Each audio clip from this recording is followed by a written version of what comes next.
Dodge XT bushings are specifically designed for use in drum and wing conveyor pulleys, providing easy installation and removal.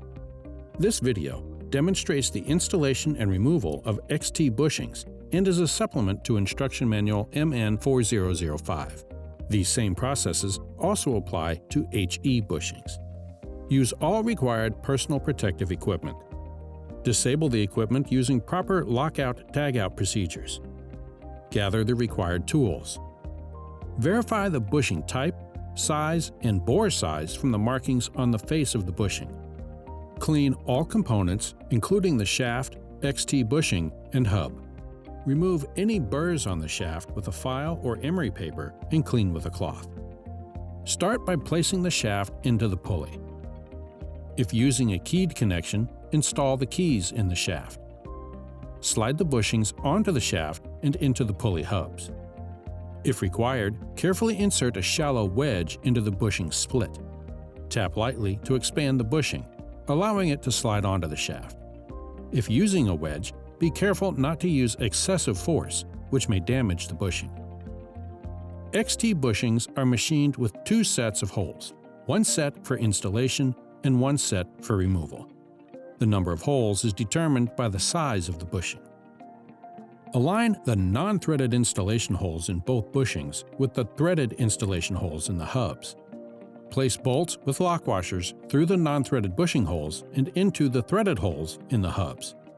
Hand tighten the bolts, allowing enough clearance for the axial movement of the shaft.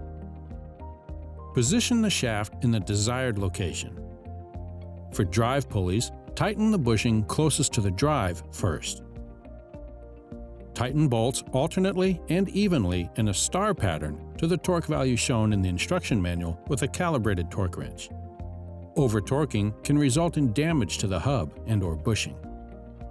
Tightening of the mounting bolts draws the tapered hub and bushing surfaces together, wedging the bushing into place and creating a concentric shaft attachment capable of transmitting torque. Check to ensure that the bushing flange does not contact the hub and that the saw slot is not completely closed. Repeat these steps for the second bushing. If a keyed connection was not used, fill the key seats with grease. Once in operation, periodically check bolt torque as part of your routine maintenance procedures.